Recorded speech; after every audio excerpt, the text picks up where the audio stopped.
Huwag mong intindihin ang babaeng iyan, Mateo. Tutal, wala naman siyang ibang alam gawin, kundi ang magbabad sa harina sa kusina. Isang hamak na panadera lang siya na swerteng napasok sa pamilya natin, kaya dapat lang na sa akin mapunta ang pera. Ang boses ni Donna Tessie ay tila isang matalas na lagari na humihiwa sa katahimikan ng madaling araw. Nakatayo si Soledad sa likod ng makapal na kurtina ng kanilang kusina. Hawak ang isang tray ng bagong hurnong ensaymada. Ang halimuyak ng tinunaw na mantikilya at keso na dati ay nagbibigay sa kanya ng kalinga, ay tila biglang naging amoy ng paanis na pangarap. Ang init na nagmumula sa tray ay dahan-dahang gumagapang sa kanyang mga palad, ngunit mas matindi ang hapdi na nararamdaman niya sa kanyang dibdib. I know, Ma. Na-transfer ko na sa account mo ang 1.8 million. Huwag kang mag-alala, hindi malalaman ni Sol ang tungkol sa bonus ko. Ang akala niya, delayed ang sahod namin sa opisina. Narinig ni Sol ang mahinang pag-ungol ng kanyang asawa si Mateo, kasunod ang tunog ng paghigop nito ng kape. Ang bawat salita ay parang isang pako na ibinabaon sa kanyang katuwiran. Ang 1.8 milyong piso na yon ang inaasahan niyang gagamitin para sa operasyon ng kanilang anak na si Luna at para na rin sa pagpapaayos ng bubong ng ang tinapay ni Sol, ang tanging pamanang iniwan ng kanyang yumaong ama. Naramdaman ni Sol ang panginginig ng kanyang mga tuhod. Ang kanyang mga daliri ay mariing dumiin sa gilid ng tray hanggang sa mamuti ang kanyang mga kuko. Gusto niyang sumigaw. Gusto niyang itapon ang hawak niyang tray sa harap ng kanyang asawa. Ngunit tanging ang marahas na pagpintig ng kanyang puso ang kanyang naririnig. Sa loob ng 10 taon, ibinigay niya ang lahat. Siya ang gumigising bago pa sumikat ang araw upang magmasa ng harina. Siya ang tinitiis ang init ng pugon, habang si Mateo ay unti-unting nilulustay ang kanilang kinabukasan sa ilalim ng saya ng kanyang ina. Dahan-dahang lumabas si Sol mula sa anino ng kusina, pilit na pinatitigas ang kanyang muka. Gising na pala kayo, Mateo, Mami Tessie? Heto na ang paborito ninyong ensaymada. Biglang tumahimik ang paligid. Nakita ni Sol ang panandaliang pagkagulat sa mga mata ni Mateo bago ito mabilis na napalitan ng isang mapanlinlang na ngiti. Si Doña Tessie naman ay hindi man lang nag-abalang tumingin sa kanya. Sa halip ay kinuha nito ang kaisa-isang pamaypay na ginto at marahas na nagpaypay. Amoy harina ka na naman, Soledad. Hindi ka ba nahihiya sa mga kapitbahay nating nakakaangat sa buhay? Para kang katulton sa sarili mong bahay. Ang maasim na sabi ni Doña Tessie habang diring-diring tinitingnan ang dumi sa apron ni Sol. Lumapit si Mateo at hinalikan si Sol sa noo. Isang halik na dati ay nagpaparamdam sa kanya ng init, ngunit na yon ay tila gapang ng isang uod sa kanyang balat. Salamat, Hon. Pasensya ka na, medyo maaga kaming nag-uusap ni Mommy tungkol sa budget. Alam mo naman, mahirap ang buhay ngayon. Sabi ko sa'yo, next month pa siguro ang bonus ko. Inabot ni Mateo ang isang piraso ng papel. Look, ito ang statement mula sa bangko. Kita mo, wala pang pumapasok na malaking halaga. Tiis-tiis muna tayo, okay? Tiningnan ni Sol ang papel. Bilang isang babaeng sanay mag-audit ng bawat sentimo sa bakery, alam niyang ang statement na hawak niya ay isang wad na kopya. Ang mga numero ay hindi pantay at ang petsa ay tila sadyang binago. Naramdaman niya ang panunuyo ng kanyang lalamunan. Ang lalaking pinangakuan niya ng buhay ay harap-harapan siyang niloloko habang nakatitig sa kanyang mga mata. Dahan-dahang hinaplos ni Sol ang kanyang tenga. Napansin niyang wala na ang kanyang paboritong hikaw na pilak, aghuling hiyas na ibinigay ng kanyang tatay bago ito pumanaw. Alam niya kung nasaan na yon. Nakita niya ang kislap ng katulad na hiyas sa loob ng jewelry box ni Doña Tessie nung isang araw. Sige, Mateo, magtatrabaho na muna ako sa bakery. Ang mahinang tugon ni Sol. Ang bawat hakbang niya palayo sa hapagkainan ay tila paglakad sa ibabaw ng nagbabagang uling. Nang makarating siya sa loob ng bakery, saktong tumunog ang telepono ni Mateo na naiwan sa ibabaw ng counter dahil nagmamadali itong pumunta sa banyo. Isang mensahe mula sa kapatid ni Mateo ang lumitaw sa screen. Kuya, salamat sa pang-down sa utang ko. Sabi ni Mama na pirmahan mo na raw ang mortgage papers ng bakery ni Sol. Sigurado ka bang hindi siya magrereklamo kapag nalaman niyang nakasanla na ang lupa ng tatay niya? Naramdaman ni Sol ang paglamig ng kanyang buong pagkatao. Ang kanyang paningin ay dahan-dahang lumamlam at ang amoy ng mainit na pandesal sa paligid ay biglang napalitan ng amoy ng abo. Hindi lang ang kanyang bonus ang ninakaw, pati ang lupang kinatatayuan ng kanyang danggal ay balak na ring ipamigay ng lalaking katuwang niya sana sa buhay. Bakit ang bawat sakripisyo ko ay nagiging sandata ninyo upang saktan ako? Hanggang kailan kailangang manatiling bulag ang puso para lamang mapanatili ang isang pamilyang matagal na palang gumuho? Tumingin si Sol sa nagbabagang apoy sa loob ng pugon. Ang kislap ng apoy ay sumalamin sa kanyang mga mata. Isang apoy na hindi na lamang para sa pagluluto ng tinapay, kundi para sa pagtupok sa bawat kasalan ng itinanim sa kanyang tahanan. Ang bawat kuskos ng harina sa aking mga palad ay hindi na sapat upang burahin ang dumi ng iyong panlilinlang, Mateo. Ang amoy ng bagong luto na tinapay na dati ay simbolo ng ating pagsisikap. Ngayon ay tila amoy na ng kabaong na dahan-dahan ninyong ipinapako. Nakatitig si Sol sa nagbabagang apoy ng pugon. Ang init nito ay tumatama sa kanyang mukha. Nuit mas matindi ang liyab ng galit na namumuo sa kanyang dibdib. Dahan-dahan siyang naglakad patungo sa maliit na opisina sa likod ng bakery. Ang tunog ng kanyang mga hakbang sa sahig na semento ay tila bawat pintig ng kaba sa kanyang tadyang. Alam niyang may itinatago si Mateo sa loob ng lumang basurahan sa ilalim ng lamesa. Isang lugar na akala ng asawa ay hindi kailanman sisilipin ng isang hamak na panadera. Nanginginig ang mga daliri ni Sol habang kinakalkal ang mga punit-punit na papel. Sa ilalim ng mga resibo ng kuryente at balat ng candy, nahanap niya ang kanyang hinahanap. Isang makapal na piraso ng papel na binuo niya, tila isang puzzle. Ang kanyang paningin ay lumabo nang mabasa ang pamagat, Special Power of Attorney and Real Estate Mortgage. Diyos ko! Ang pabulong na hiyaw ni Sol, ang kanyang boses ay tila isang tuyong dahon na hinipan ng hangin. Ang kaniyang pirma sa ibaba ng dokumento ay perpekto. Ang bawat kurbada ng titik na S, ang bawat tuldok sa dulo, ito ay kopyang-kopya sa kanyang sulat kamay. Ngunit alam ni Sol, hinding-hindi niya ilalagda ang kanyang pangalan upang isanla ang bakery para sa utang sa sugal ng kanyang bayaw na si Benny. Ang tinta sa papel ay tila naging lason na dahan-dahang sumasakal sa kanyang katinuan. Isinangla ni Mateo ang kaisa-isang pangarap na itinaguyod ng kanyang tatay sa loob ng 30 taon. Biglang narinig ni Sol ang marahang pagpihit ng doorknob. Mabilis niyan isiniksik ang mga punit na papel sa loob ng kanyang bulsa at nagpanggap na nag-aayos ng mga folder sa ibabaw ng mesa. Pumasok si Mateo, may daladalang baso ng tubig. Ang kanyang mukha ay balot ng wad na kalinga, ang uri ng maskara na kabisadong-kabisado na ni Sol. Hon, bakit narito ka sa dilim? Sabi ko naman sa'yo magpahinga ka na muna. Hayaan mo na ang mga papeles na yan sa akin. Ani Mateo habang inilalapag ang baso. Humakbang siya palapit at hinawakan ang balikat ni Sol. You're acting strange lately. Masyado ka na sigurong napapagod sa init ng pugon. Baka kung ano-ano na ang naiisip mo. Naramdaman ni Sol ang panunuyo ng kanyang lalamunan.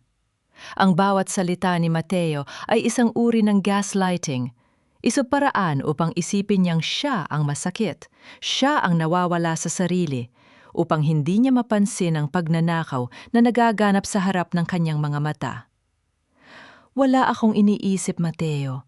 Tinitingnan ko lang kung bakit tila nababawasan ang supply natin ng asukal.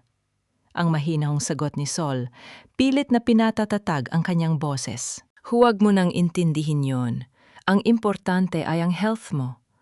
Mommy Tessie is worried about you too. Sabi niya baka kailangan mo nang lumuwas ng Maynila para magpa-check up. Muling pambubuyo ni Mateo. Ang kanyang mga mata ay tila mapanuring gumagala sa ibabaw ng lamesa. Eksaktong natapos ang kanyang pangungusap nang marinig ang isang malakas na katok mula sa pintuan ng bakery. Ang tunog ng pagtama ng bakal sa kahoy ay umalingaw-ungaw sa buong gusali. "Sino yan? Sarado na ang bakery!" sigaw ni Mateo. Ang kanyang boses ay biglang naging balisa. Pagbukas ni Sol ng pinto, sumalubong sa kanya ang isang lalaking nakauniporme, may hawak na isang dilaw na sobre. "Delivery po para kay Mrs. Soledad Manalang. Importante po, galing sa bangko." Dahan-dahang kinuha ni Sol ang sobre. Sa kanyang pagpunit sa gilid nito, isang papel na may pulang selyo ang bumungad sa kanya. Ang mga salita sa itaas ay tila mga saksak sa kanyang puso. Final notice of foreclosure. Naramdaman ni Sol ang panlalamig ng kanyang mga paa. Tumingin siya kay Mateo na ngayon ay namumutla at hindi makatingin ng diretso sa kanya. Ang kaisa-isang tahanan na itinayo niya sa gitna ng hirap ay mayroon na lamang 15 araw bago tuluyang bawiin ng bangko. "Mateo? Ano ito?" Ang pabulong na tanong ni Sol habang ang kanyang mga daliri ay mariing dumiin sa papel hanggang sa malukot ito. Narinig ni Sol ang mahinang tunog ng pagsara ng pinto ng pugon sa kabilang kwarto. Isang hudyat na ang apoy ay unti-unti nang namamatay, gaya ng huling hibla ng kanyang tiwala sa lalaking kanyang minahal. Ang kaisa-isang kamay na inaasahan mong hihila sa iyo mula sa malalim na hukay ay siya rin palang kamay na nagbaon sa iyo sa putikan. Sa gitna ng gulo sa loob ng bakery, dumating si Bianca, ang babaeng itinuring ni Sol na higit pa sa matalik na kaibigan, ang katuwang niya sa bawat pangarap simula noong mga bata pa sila. Nakasuot ito ng isang mamahaling bestidang sutla. Ang kanyang mga kuko ay maayos ang pagkakamanicure, isang imahe ng tagumpay na madalas ipagmalaki ni Sol sa ibang tao. "Sol! Oh my God! Ano itong narinig ko sa labas? Bakit may foreclosure notice?" Ang nag-aalalang tanong ni Bianca habang mabilis na lumalapit at niyayakap si Sol. Ang kanyang boses ay punong-puno ng habag, ang uri ng boses na nagpapaiyak sa isang taong sawi dahil sa akalang mayroon pa siyang kakampi. Naramdaman ni Sol ang panlalambot ng kanyang mga tuhod. Isinandal niya ang kanyang ulo sa balikat ni Bianca. Hinahayaan ang kanyang sarili na makaramdam ng kahit katiting na init sa gitna ng malamig na katotohanan. "Bianca, isinadla ni Mateo ang bakery nang hindi ko alam. Ginaya niya ang pirma ko. Mawawala sa akin ang lahat." Ang humihikbing sumbong ni Sol. Dahan-dahang hinaplos ni Bianca ang buhok ni Sol. Ito ang kanyang golden moment. Sa gitna ng kanyang pagkawasak, nagawa pa ni Sol na ayusin ang nakatuping kulyar ng damit ni Bianca. Isang munting kilos ng pag-aalaga na kailanman ay hindi nawala sa kanyang sistema. "Don't worry, sis. Nandito ako. I have connections sa bangko, di ba? I'll talk to them. Gagawa natin ito ng paraan. Just give me the copies of the documents na nahanap mo para ma-review ko." Ngunit sa sandaling iyon, habang nakayakap si Sol, napansin niya ang isang pamilyar na kisla mula sa loob ng bukas na bag ni Bianca. Isang maliit no keychain na may hugis ng isang trigo. Ang selyo ng pautang na kailanman ay hindi nakikita sa mga legal na bangko. Iyon ang selyo ng Hernandez Lending, ang pinakamalupit na loan shark sa kanilang bayan na kilala sa pag-angkin ng mga ari-arian sa pamamagitan ng pandaraya. Nanigas ang buong katawan ni Sol. Naalala niya ang mga kwento ni Mateo tungkol sa kaisa-isang tao na tumulong sa kapatid nitong si Benny upang makakuha ng pera. Ang taong yon ay tinatawag nilang The Architect. Nang makaalis si Bianca, bitbit ang pangako ng tulong, hindi mapakali si Sol. Isang matalas na kutob ang nagtulak sa kanya na sundan ang kanyang kaibigan. Dahan-dahan siyang lumabas ng bakery. Ang kanyang mga hakbang ay walang likhang tunog sa damuhan. Nakita niya ang isang mamahaling itim na kotse na nakaparada sa ilalim ng madilim na anino ng puno ng acacia sa dulo ng kalsada. Ang bawat hininga ni Sol ay naging mabigat. Nakita niya si Bianca na pumasok sa loob ng sasakyan. Ngunit ang kanyang puso ay tuluyan ng nadurog nang makita ang lalaking nakaupo sa driver's seat. Si Mateo. Inilapit ni Sol ang kanyang sarili, sapat na upang makita ang nangyayari sa loob ng bintana.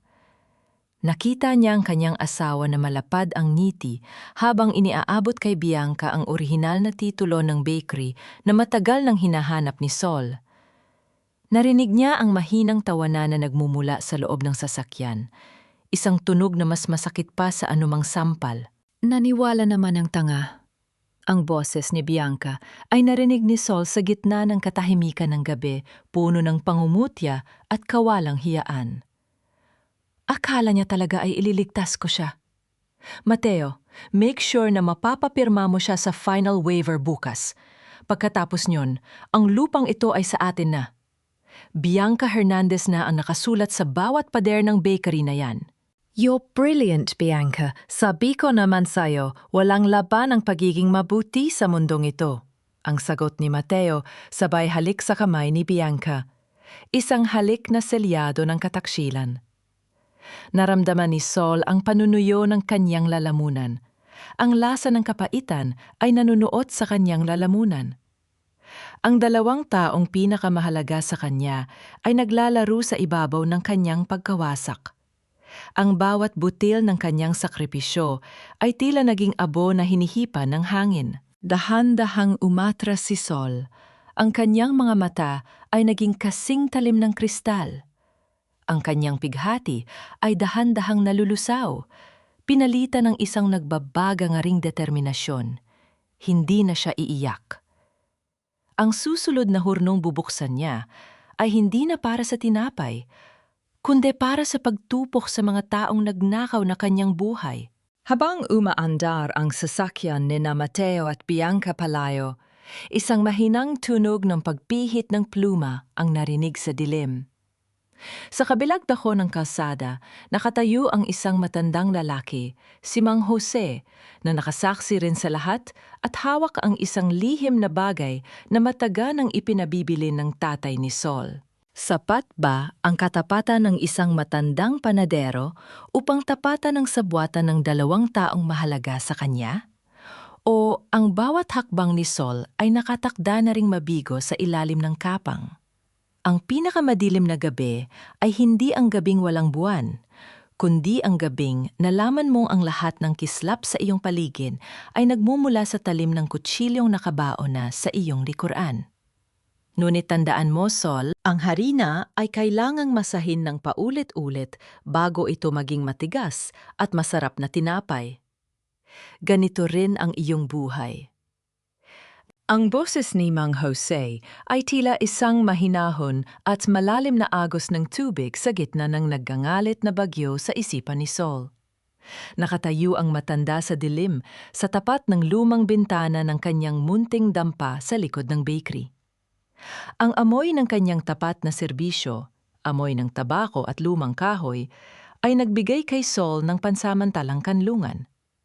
Nanginginig pa rin ang mga daliri ni Sol habang inaalala ang tawanan ni na Mateo at Bianca sa loob ng kotse. Isang hapdi na tila binabalatan ang kanyang buong pagkatao. Dahan-dahang lumapit si Mang Jose at iniabot kay Sol ang isang mainit na baso ng kape. Ito ang kanyang golden moment, ang dahan-dahang pagdampi ng kanyang malamig na palad sa mainit na baso, habang ang usok niyon ay tila ba yakap ng kanyang yumaong ama na nagsasabing hindi siya mag-isa. Mang Jose, narinig ko po ang lahat, niloloko lang nila ako. Ang pabulong na hiyaw ni Sol, ang kanyang mga luha ay muling dahan-dahang pumapatak sa kanyang kape. Ang bakery ni tatay, isinanla nila sa kamay ng isang traidor. Hindi nila alam ang kinuha nila, Sol, ani Mang Jose, habang dahan-dahang kinukuha ang isang maliit na kahon na yari sa Nara mula sa ilalim ng kanyang higaan. Ang tunog ng pag-urong ng mabigat na kahon sa sahig ay tila bawat tibok ng kaba sa dibdib ni Sol. Bago pumanaw ang iyong tatay, ibinili niya sa akin ang kahon na ito. Sabi niya, "Jose, ibigay mo ito kay Sol kapag ang apoy sa kanyang pugon ay sinubukan ng patayin ng mga taong kanyang pinagkatiwalaan." Alam ng tatay mo na mahina ang loob ni Mateo sa pera? Nanginginig ang mga kamay ni Sol habang binubuksan ang kahon. Ang unang tumambad sa kanya ay ang orihinal na titulo ng lupa. Isang dokumentong nakapangalan sa isang kooperatiba na itinatag ng kanyang ama para sa mga manggagawa at hindi sa personal na pangalan ni Sol o ni Mateo. Kasama nito ang mga lumang ledger at resibo na nagpapatunay na ang pamilya ni Mateo, sa pamamagitan ni Doña Tessie, ay matagal nang nakikinabang sa kaba ng bakery sa paraang ilegal. "Anong ibig sabihin nito, Mang Jose?" tanong ni Sol. Ang kanyang paningin ay nakapako sa mga pirma ni na Doña Tessie at Bianca sa mga lumang voucher. "Ibig sabihin nito, Sol, ang mortgage na ginawa ni Mateo ay walang bisa sa harap ng batas," ang matatag na paliwanag ni Mang Jose. "Dahil ang lupang ito ay pag-aari ng kooperatiba ng mga panadero. Hindi mo ito pag-aari ng mag-isa, kaya hindi ito pwedeng isanla ni Mateo nang wala ang boto ng lahat ng trabahador dito. Ang pirma mo na ginaya niya, isang malaking krimen na magpapabagsak sa kanya." Naramdaman ni Sol ang isang uri ng kapangyarihan na dahan-dahang gumagapang sa kanyang mga ugat. Ang kanyang pighati ay dahan-dahang natutunaw, pinalitan ng isang malamig at matalim na paghihigan. Hindi lang siya biktima, siya ang reyna ng isang kahariang may matatapat na kawal. Ngunit sa gitna ng kanyang pag-asa, biglang nag-vibrate ang kanyang cellphone sa kanyang bulsa. Isang hindi kilalang numero ang lumitaw sa screen. Sa kanyang pagsagot, isang boses ng babae ang kanyang narinig. Isang boses na punong-puno ng takot at bighati. "Mrs. Manalang? Ikaw ba ito?" Ang nanginginig na tanong ng babae. "Kailangan nating mag-usap. Hindi lang pera ang ninanakaw ni Mateo sa'yo. Meron siyang itinatagong pamilya sa kabilang bayan at ang anak niyo ay ginagamit niya lang bilang dahilan para makuha ang mga huling ari-arian mo." Nanlamig ang buong pagkatao ni Sol. Ang bawat hininga niya ay tila naging yelo. Sinong babaeng ito? At gaano pa kalalim ang mga lihim na nakabaon sa ilalim ng kanyang tahanan? Tumingin siya kay Mang Jose at sa dilim ng gabi, ang anino ng bakery ay tila isang dambuhalang naghihintay ng katarungan. Ang laban ay hindi pa tapos. Nagsisimula pa lamang ang tunay na paghuhurnong susunog sa bawat tray ng kasinungalingan. "Yarihan ni na Mateo? Kumain ka ng marami, Soledad. Baka hindi masarap ang pagkain sa pasilidad na pagdadalhan sa iyo, kaya sulitin mo na ang huling almusa na ihahanda mo sa pamamahay na ito." Ang tinig ni Donna Tessie ay tila bawat butil ng asin na ibinubudbud sa isang bukas na sugat. Nakaupo ang matanda sa kabisera ng lamesa, marahang humihigop ng mainit na tsokolate habang ang kanyang mga mata ay mapanuring nakatitig sa bawat galaw ni Sol. Sa harap ni Sol ay ang mga bagong hurnong pandesal, ang tinapay na naging buhay niya, ngunit na yon ay tila balason na pilit isinusubal sa kanyang lalamunan. Naramdaman ni Sol ang panunuyo ng kanyang bibig. Ang kanyang mga kamay na bahagyan nanging inig ay abala sa paglalagay ng mantikilya sa tinapay ni Mateo. Ito ang kanyang golden moment. Agdahan-dahang pagpunas niya sa isang maliit na talsik ng kape sa gilid ng tasa ng kanyang asawa. Isang kilos ng katapatan na kailanman ay hindi sinuklian ng kahit katiting na respeto. Sa ilalim ng kanyang apron, nararamdaman niya ang init ng maliit na recorder na nakadikit sa kanyang bewang. Bawat pintig ng kanyang puso ay tila ba sumasabay sa pag-ikot ng tape sa loob ng aparato. "Mateo," ang mahinang tawag ni Sol, ang kanyang boses ay pilit na ginagawang paos at mukhang nawawala na ng pag-asa. "Bakit niyo ba kailangang gawin ito? Ang bakery, yun na lang ang natitira sa akin mula kay tatay. Bakit kailangang isan lang sa pangalan ko kung para naman pala sa utang ni Benny? Isang mapait na tawa ang kumawala sa mga labi ni Mateo. Para sa pamilya ito, Sol. Huwag kang makasarili.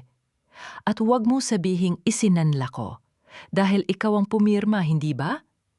Nakasulat doon ang pangalan mo, selyado ng katuwiran. Pero alam mo, hindi ako iyon, Mateo. Patuloy ni Sol. Mas lalong inilalapit ang kanyang katawan sa pwesto ni Mateo upang masigurong malinaw ang record. Ginaya mo ang pirma ko. Inamin mo sa akin nung isang gabi na katong si Bianca sa paggawa ng peking dokumento. Ano naman kung ginaya ko? Ang pasigaw na sagot ni Mateo. Ang kanyang pasensya ay tuluyan ng pumatid. Marahas niyang ibinaba ang kanyang tinidor na lumikha ng isang matunog na pagtama sa porselana. Accountant ka, di ba? Dapat alam mo na ang mga taong tulad mo ay madaling palitan. Ang 1.8 million na bonus ko? Ibinigay ko kay Mommy dahil siya ang nagpalaki sa akin, hindi ikaw. Ang bakery? Gagamitin natin ang perang yon para sa bagong negosyo namin ni Bianca sa Maynila. Isipin mo na lang na nagbabayad ka para sa lahat ng taon na pinatira ka namin dito. Naramdaman ni Sol ang isang matinding kilig ng katarungan sa kanyang dibdib. Nakuha na niya. Ang pag-amin ni Mateo sa wad na pirma at sa pagnanakaw ng bonus ay selyado na sa loob ng recorder. Ngunit sa gitna ng kanyang tagumpay, isang malamig na hininga ang dumaan sa kanyang batok. Napansin ni Sol ang matalas na titig ni Mateo na bumaba sa kanyang bewang. Ang kurbada ng kanyang duster ay tila may kakaibang umbok na hindi dapat nandoon. Ano itinatago mo dyan? Ang malamig na tanong ni Mateo.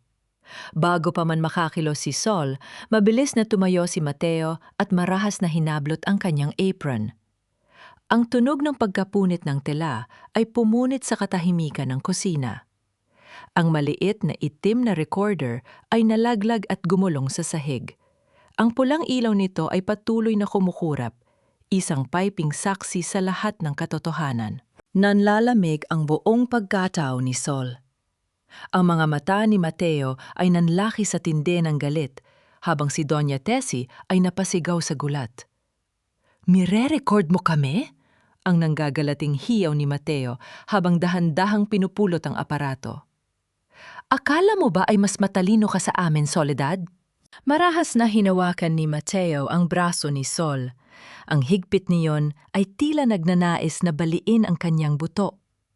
Sa labas, ang tunog ng papalapit na ambulance, yang tinawagan ni Doña Tessie, ay nagsimulang umalingaw-ngaw. Isang hudyat na ang kanyang oras ay tuluyan ng nauubos. Sapat ba ang naitalang boses upang bawiin ang kanyang dangal? O ang pagkakahuling ito ang magiging huling pako sa kabaong ng kanyang kalayaan? Isang lihim na mensahe ang pumasok sa cellphone ni Sol na naiwan sa counter. Isang mensahe mula kay Mang Jose na hindi niya pa nababasa. Durog na ang boses mo, Soledad. Gaya ng pagkadurog ng iyong katinuan. Ang maliit na makinang ito ay wala ng silbi sa harap ng batas na ako ang may hawak. Isang hakbang pa ng iyong mga paang amoy lupa at sisiguraduhin kong sa kangkungan ka pupulutin bago pa man lumubog ang araw. Ang boses ni Mateo ay nanginginig sa galit habang marahas niyang tinatapakan ng recorder sa sahig ng kusina. Ang tunog ng pagkakabitak ng plastik at ang pagkawala ng kislap ng pulang ilaw nito ay tila naging huling hantungan ng pag-asa ni Sol. Nakatayo si Sol sa harap ng kanyang asawa. Ang kanyang duster ay punit sa bandang balikat habang sa labas ay naririnig ang malakas na ugong ng makina ng ambulance yang naghihintay na dalhin siya sa limot. Naramdaman ni Sol ang panunuyo ng kanyang lalamunan. Ngunit sa halip na luha, ang nanunuot na amoy ng bagong lutong pandesal mula sa kabilang silid ang nagbigay sa kanya ng kakaibang lakas. Tumingin siya ng diretso sa mga mata ni Mateo. Mga matang dati ay kanyang kanlungan, ngunit ngayon ay tila dalawang madilim na balon ng kasakiman. Maari mong durugin ang plastik at bakal, Mateo. Ang malamig na sabi ni Sol Ang kanyang tinig ay hindi na nanginginig. Pero ang katotohanan ay parang harina. Kahit anong gawin mong pagtatago, palaging may bakas na maiiwan sa iyong mga kamay. Sa gitna ng tensyon, biglang bumukas ang pinto sa likod ng kusina. Pumasok si Mang Jose kasama ang 10 pang mga panadero at tauhan ng bakery. Ang kanilang mga mukha ay balot ng harina at uling, ngunit ang kanilang mga mata ay nagniningas sa paninindigan. Hinawakan ni Mang Jose ang braso ni Mateo nang may matatag na awtoridad. Sir Mateo, tama na po. Ang ambulansya sa labas ay hindi para kay Ma'am Sol, ani Mang Jose. Ang kanyang boses ay tila isang malalim na kampana.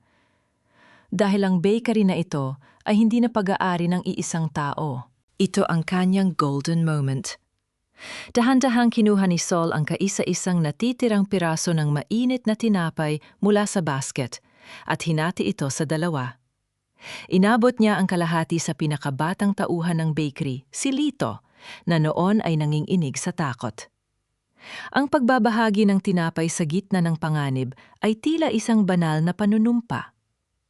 Pinunasan ni Sol ang bakas ng harina sa pisngi ng bata bago hinarap muli ang kanyang mga kaaway. Nung nakaraang gabi, bago niyo pa man maisagawa ang inyong plano, ang lahat ng manggagawa ng ang tinapay ni Sol ay nagpulong ng lihim. Ang matapang na pahayag ni Sol habang inilalabas ang isang asul na folder mula sa loob ng kanyang aparador. Nakapirma na ang lahat sa Articles of Cooperation. Ang bakery na ito ay pormal ng rehistrado bilang isang kooperatiba.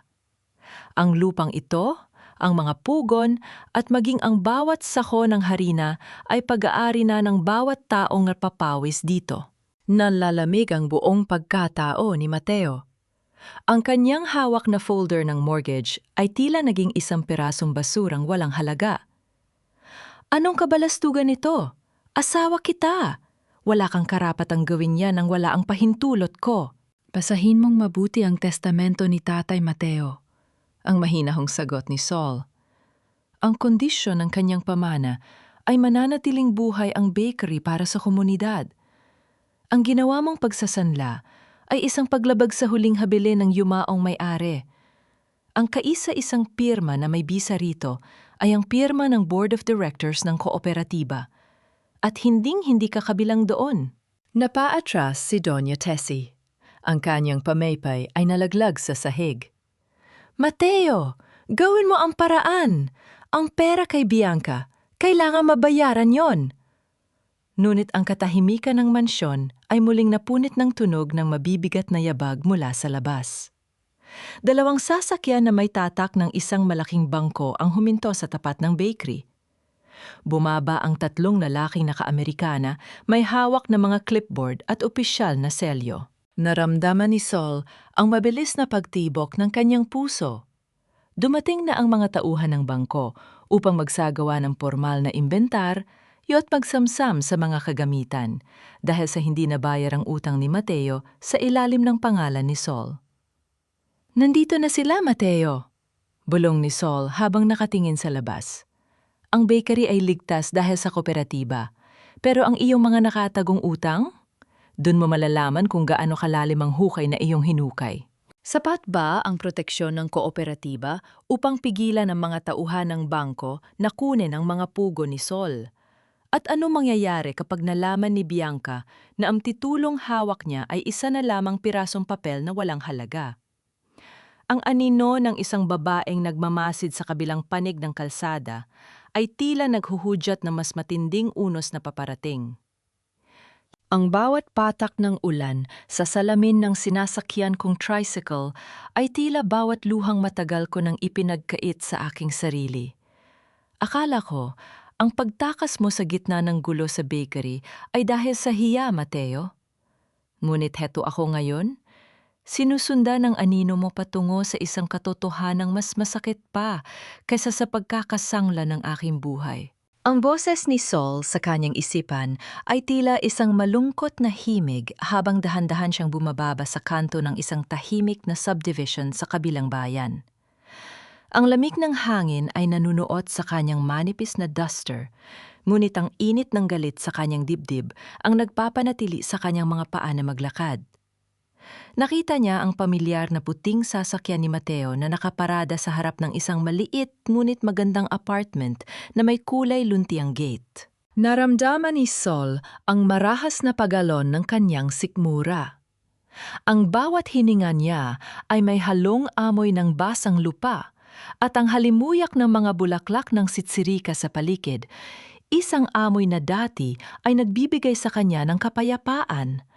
Ngunit ngayon ay tila ba amoy ng isang mabulok na lihim. Nagtago siya sa likod ng isang malaking puno ng talisay. Ang kanyang mga mata ay nakapako sa pintuan ng apartment na dahan-dahang bumubukas. Lumabas si Mateo. Wala na ang kanyang bakas ng pagiging balisa noong nasa bakery sila. Ang kanyang muka ay maaliwalas, may suot na malapad na ngiti, habang may bitbit na mga supot ng groceries at isang malaking teddy bear. Kasunod niya ang isang babaeng mas bata kay Sol, nakasuot ng maikling bestida at may kislap sa mga mata na tila ba nakamit na nito ang langit sa piling ng asawa ni Sol. Ito ang kanyang golden moment. Habang nakamasid sa malayo, dahan-dahang kinapa ni Sol ang kanyang bulsa. Inilabas niya ang isang maliit na bulang gawa sa tela, isang laruang itinatahi niya para kay Luna noong nakaraang gabi habang tinitiis ang pananakit ng kanyang likod. Hinigpitan niya ang hawak sa laruan hanggang sa bumaon ang kanyang mga kuko sa malambot na bulaklak niyon. Napagtanto niya na ang 1.8 milyong piso na dapat ay para sa operasyon ng kanyang anak ay malamang na narito. Ginagamit upang bayaran ang bawat niti ng babaeng nasa harap niya. Han, thank you for the groceries. Akala ko hindi ka makakarating dahil sabi mo may problem sa business niyo. Ang malambing na boses ng babae ay narinig ni Sol sa gitna ng katahimikan ng kalsada. Of course, I'll always make time for you and our little prince, ang sagot ni Mateo, sabay halik sa no ng babae. Isang halik na tila ba isang saksak sa puso ni Sol. Don't worry about the money. Maayos na ang lahat. Once makuha ko na ang huling share sa bakery, we can move to a bigger place. Naramdaman ni Sol ang panunuyo ng kanyang lalamunan. Ang lasa ng pait ay nanunuot sa kanyang bibig. Ang diring-diri na kanyang naramdaman ay hindi na lamang para kay Mateo, kundi para sa kanyang sarili dahil sa pagiging bulag sa loob ng mahabang panahon. Ang bawat gabing nagpuyat siya upang magmasa ng harina para sa kanilang kinabukasan ay naging puhunan lamang para sa kataksilang ito. Isang maliit na batang lalaki, marahil ay 3 taong gulang pa lamang, ang tumakbo palabas ng pinto. Ang bata ay nakasuot ng isang mamahaling t-shirt at sapatos, mga bagay na matagal nang hinihiling ni Luna, nuwit palaging sinasabi ni Mateo na walang budget. Naramdaman ni Sol ang paghinto ng tibok ng kanyang puso nang buhatin ni Mateo ang bata at paikutin ito sa hangin. Ang tunog ng masiglang tawanan ng mag-ama ay tila isang nakabibinging ingay na pumatay sa huling hibla ng pag-ibig ni Sol para sa asawa. Papa! Papa! Did you get me the toy? Ang masayang hiyaw ng bata habang nakayakap sa leeg ni Mateo. Nanigas ang buong pagkatao ni Sol sa likod ng puno. Ang salitang papa ay tila isang malakas na pasabog na yumanig sa kanyang katinuan. Tumingin si Sol sa langit at ang madilim na ulap ay tila nakikiramay sa kanyang pag-iisa. Sino ang tunay na pamilya ni Mateo kapag ang bawat pako ng kanyang tahanan ay binayaran ng pagdurusa ng kaisa-isang babaeng nagmahal sa kanya ng tapat? At anong mangyayari kapag nalaman ni Sol na ang babaeng kasama ni Mateo ngayon ay may mas malalim pang koneksyon kay Bianca kaysa sa kanyang inaakala? Dahan-dahang inangat ni Sol ang kanyang cellphone, hindi upang tumawag, kundi upang kuhanin ang huling piraso ng ebiden siyang wawasak sa wad na paraiso ni Mateo. Ang kislap ng kanyang lente sa ilalim ng ulan ay naging hudyat ng pagsisimula ng kanyang huling pagtutuos. Tay, patawad po! Akala ko, sapat na ang maging mabuting asawa para alagaan ng iyong alaala. Ngunit ang kaisa-isang lalaking pinagkatiwalaan ko, ang siya palang bumasag sa lahat. Patawarin niyo ako dahil hinayaan kong pasukin ng mga anay ang pundasyon ng tahanang itinayo niyo. Ang boses ni Soledad ay halos lamunin ng ihip ng hangin sa gitna ng sementer, yon ang bayan. Nakaluhod siya sa harap ng puntod ni Mang Teodoro, ang kanyang mga daliri ay dahan-dahang humahaplo sa malamig at basang marmol. Ang ulan ay hindi na kasing lakas ng kanina, ngunit ang bawat patak na tumatama sa kanyang balat ay tila mga karayom na nagpapaalala sa kanya ng bawat hapdi ng kataksilan ni na Mateo at Bianca. Naramdaman ni Sol ang panunuyo ng kanyang lalamunan habang inilalapag sa ibabaw ng puntod ang maliit na bulang tela na tinatahi niya para kay Luna. Ito ang kanyang golden moment, ang dahan-dahan niyang pagpunas sa dumi at lumot na kumapit sa ukit ng pangalan ng kanyang ama. Sa bawat kumpas ng kanyang kamay, tila ba dahan-dahan din niyang nililinis ang kanyang sariling pagkatao mula sa putik na ibinato sa kanya ng kanyang mga kaaway. Ang amoy ng basang lupa at ang halimuyak ng mga bulaklak na kalachuchi sa paligid ay nagbigay sa kanya ng isang uri ng kalinawan na matagal nang nawala sa kanyang isipan. Hindi na ako iiyak, Tay, bulong ni Sol. Ang kanyang mga mata ay naging kasing tatag ng matatandang puno ng akasya sa paligid. Ang bawat butil ng harina na ninakaw nila, ang bawat sentimong kinuha nila sa anak ko, ay babawiin ko ng may kasamang danggal. Dinala ni Sol ang kanyang kamay sa isang maliit na siwang sa likod ng krus ng puntod. Isang tagong-taguan na sila lamang ng kanyang ama ang nakakaalam noong nabubuhay pa ito. Doon, naramdaman niya ang isang matigas at malamig na metal na tubo. Nanginginig ang kanyang mga daliri habang kinukuha ito. Sa loob niyon ay may isang lumang dokumento na nakabalot sa makapal na plastik. Ang dokumentong yon ay ang Conditional Deed of Donation. Binasa ni Sol ang bawat letra ng may matinding kaba. Ayon sa huling hiling ng kanyang ama, ang pagmamay-ari ng bakery ay mapupunta lamang kay Sol at sa kanyang mga magiging anak sa ilalim ng isang mahigpit na kondisyon. Ang lupain at ang negosyo ay hindi maaaring gamitin bilang kolateral sa anumang utang nang walang lagda ng isang itinalagang trustee mula sa hanay ng mga manggagawa. At ang nakasulat na pangalan dun ay si Mang Jose. Isang mapait na ngiti ang sumilay sa mga labi ni Sol. Ibig sabihin, ang lahat ng mortgage papers na ipinagmamalaki ni Mateo at ang wad na titulong hawak ni Bianca ay mga pirasong papel lamang na walang saysay sa harap ng batas. Ang kasakiman ni na Mateo ang siyang magiging mitsa ng kanilang sariling kulungan. Ngunit sa gitna ng kanyang panunumpa, naramdaman ni Sol ang isang malamig na presensya sa kanyang likuran. Ang tunog ng marahang pagtapak sa basang damo ay nagpatigil sa kanyang paghinga. Dahan-dahan siyang lumingon, inasahan niyang si Mateo ang makikita niya. Ngunit ang tumambad sa kanya ay ang lalaking nakaitim na jacket na sumusunod sa kanya noon pa. Dahan-dahang inalis ng lalaki ang kanyang suot na shades. Ang kanyang mga mata ay puno ng lungkot, ngunit mayroon ding isang uri ng katapatan. Hindi lang ikaw ang biktima ni Mateo, Soledad. Ang kapatid ko ay isa rin sa mga babaeng kinuhaan niya ng lahat bago siya mapunta sa iyo. Narito ako upang tulungan kang siguraduhin na hinding-hindi na niya muling magagawa ito sa iba. Nanlalamig ang mga paa ni Sol habang hawak ang tubo ng dokumento. Isang bagong misteryo ang bumukas sa harap niya. Sino ang lalaking ito? At ano ang tunay na nakasulat sa mga record ng panloloko ni Mateo na tila ba mas malalim pa kaysa sa pagnanakaw ng kanyang bakery? Bago pa man makasagot si Sol, tumunog ang kanyang cellphone. Isang video message ang pumasok. Ang thumbnail ay nagpapakita kay Luna na umiiyak sa loob ng bakery habang si Doña Tessie ay marahas na hinihila ang kanyang braso. Naramdaman ni Sol ang paghinto ng tibok ng kanyang puso.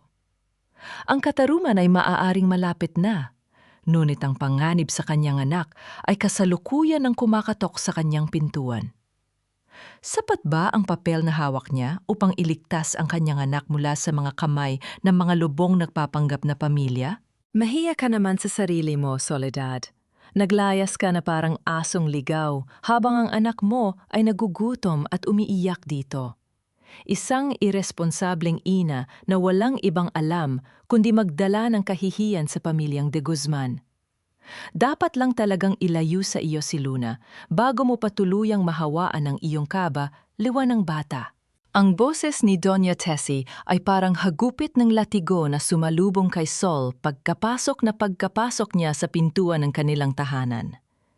Nakatayo ang matanda sa gitna ng sala, hawak ang braso ni Luna na pilit kumakawala habang ang mga mata ng bata ay namumugto at mapula sa tindi ng pag-iyak. Nakatayo naman sa gilid si Mateo, nakahalukip-kip at may suot na mukhang pagod.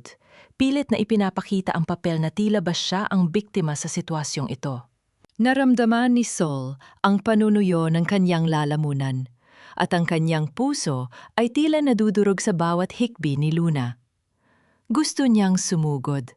Gusto niyang bawiin ang kanyang anak mula sa marahas na kamay ng kanyang biyenan. Ngunit naalala niya ang bili ni Mang Jose at ng misteryosong lalaki. Maging matalino, hayaan silang isiping nanalo na sila. Ito ang kanyang golden moment. Dahan-dahang lumapit si Sol, hindi sa kanyang anak, kundi sa paanan ni Doña Tessie. Dahan-dahan siyang lumuhod sa malamig na tiles ng sala. Ang kanyang ulo ay nakayuko ng mababa. Tila ba isang basahan na handang tanggapin ang bawat apak ng kanyang mga kaaway. Ang kanyang mga daliri ay dahan-dahang hinaplos ang laylayan ng kanyang sariling duster. Pilit na pinipigilan ng panging-inig ng kanyang buong katawan. "Patawad po, Mommy Tessie. Patawad, Mateo." Ang pabulong na sabi ni Sol, ang kanyang boses ay nanginginig at puno ng wad na pagsisisi. "Masyado lang po akong naguluhan sa mga nangyayari. Tama po kayo. Pagod lang po siguro ito. Hindi ko na alam ang ginagawa ko." Nagkatinginan sina Mateo at Doña Tessie, isang kislap ng tagumpay ang dumaan sa kanilang mga mata. Ang asawa ni Sol ay lumapit at dahan-dahang hinawakan ang kanyang balikat, isang haplos na tila gapang ng isang uod na nagpapatindig ng balahibo ni Sol sa diring-diri. "Mabuti naman at natauhan ka na hon," ang malambot na sabi ni Mateo, pilit na ginagawang taglish ang kanyang pananalita upang magmukhang edukado at mapagmahal. "I'm doing this for our family, you know?" Sabi ni Bianca, "It's best for you to sign the documents now para maayos na ang debts natin at hindi na tayo guluhin ng bangko." Dahan-dahang iniangat ni Sol ang kanyang paningin. Ang kanyang mga mata ay pilit na pinalamlam niya upang magmukhang talunan. "Gagawin ko ang lahat, Mateo. Isuko ko na ang bakery sa inyo, pero wag dito. Ayaw kong pirmahan ang mga pangarap ni tatay sa loob ng bahay na ito kung saan pakiramdam ko ay laging may nakamasid." "Anong gusto mong mangyari?" ang mataray na tanong ni Doña Tessie habang marahas na binibitawan si Luna na agad namang tumakbo patungo sa likuran ng kanyang ina. "Magdaos tayo ng isang conciliation meeting sa barangay bukas," ang mahinahong mungkahi ni Sol. "Sa harap ng mga opisyal, formal kong ibibigay sa iyo ang lahat ng awtoridad, Mateo, para malinis ang pangalan nyo at para mapatunayan kong hindi ako tutol sa kapakanan ng pamilya. Pagkatapos nyon, pwede nyo na akong dalhin kahit saan nyo gusto." Isang mapait na ngiti ang sumilay sa labi ni Mateo. Ang akala niya ay tuluyan ng bumigay ang kanyang asawa dahil sa takot na mawala ang anak. "Fine, if that will make you cooperate, then sa barangay tayo bukas ng umaga. I'll call Bianca and the lawyer." Nang makaalis ang dalawa upang mag-usap sa itaas, niyakap ni Sol si Luna ng napakahigpit. Naramdaman niya ang init ng maliit na katawan ng kanyang anak at ang amoy ng harina na nananatili pa rin sa balat nito. Ang kanyang pighati ay dahan-dahang napalitan ng isang malamig at matalim na panunumpa. Ngunit sa gitna ng katahimikan, narinig ni Sol ang isang boses mula sa hagdanan. Si Bianca.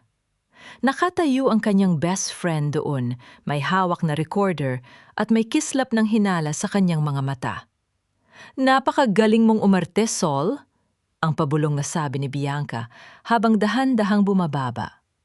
Pero nakalimutan mo yata, accountant din ako. Alam ko kung kailan hindi nagtatugma ang mga numero at alam ko kung kailan hindi totoo ang mga luha. Naramdaman ni Sol ang kanlalamig ng kanyang mga paa. Alam ba ni Bianca ang tungkol sa dokumentong nahanap niya sa sementeryo?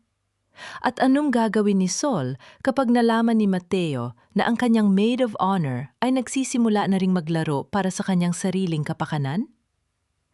Ang tunog ng pagsara ng pinto ng opisina ni Mateo sa itaas ay tila isang huling hantungan ng kanyang nakaraan. Bukas sa harap ng barangay, ang apoy ng katarungan ay tuluyan ng maglalayap.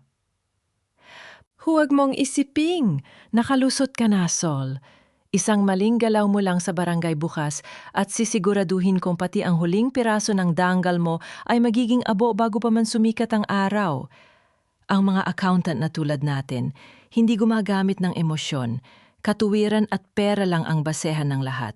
Ang boses ni Bianca ay tila isang malamig na bulong ng kamatayan habang nakasandal siya sa hamba ng pinto ng kusina. Pinapanood niya si Sol na abalang nagmamasa ng huling batch ng tinapay para sa gabing yon. Ang bawat kumpas ng kamay ni Sol sa malambot na harina ay tila isang ritual ng pamamaalam.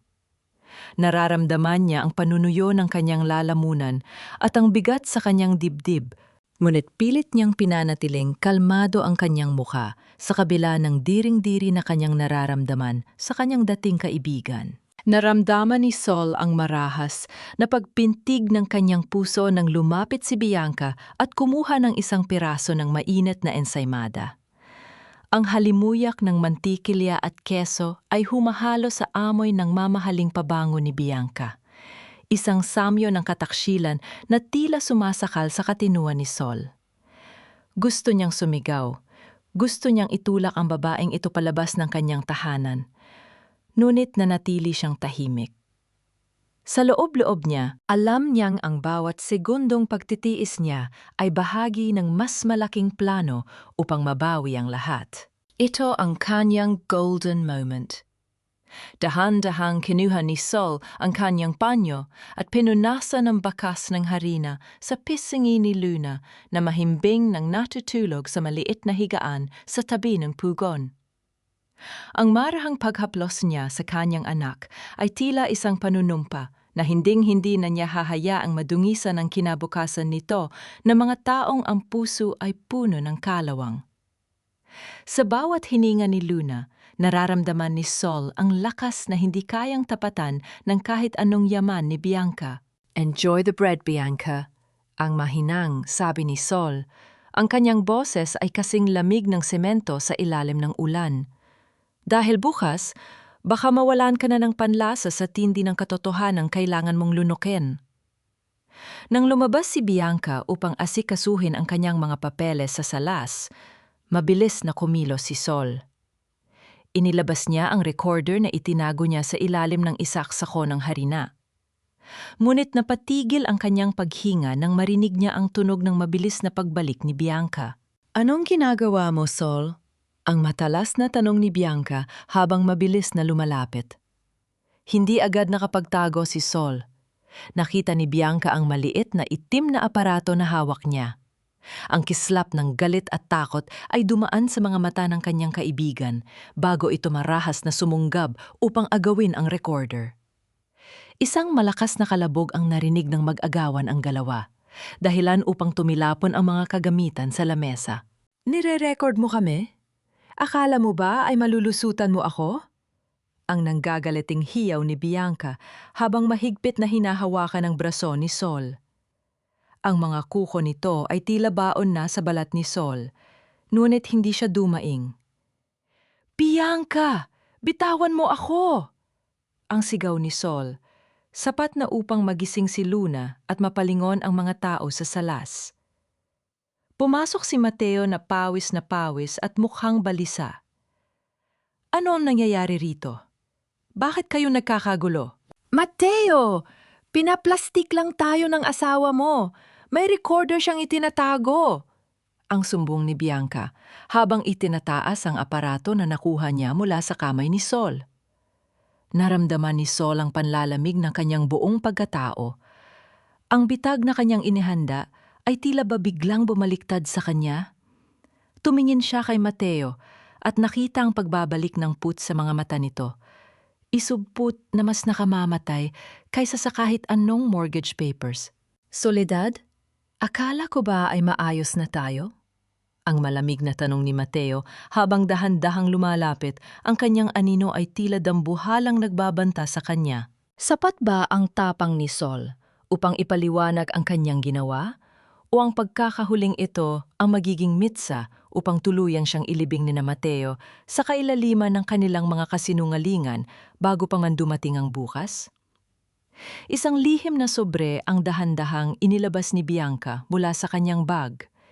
Isang dokumentong hindi inaasahan ni Sol na makikita sa kamay nito. Walang bisa ang mga luha mo rito, Soledad. Sa harap ng batas, ang dokumentong may pirma mo ang tanging katotohanan na tatanggapin ng katarungan.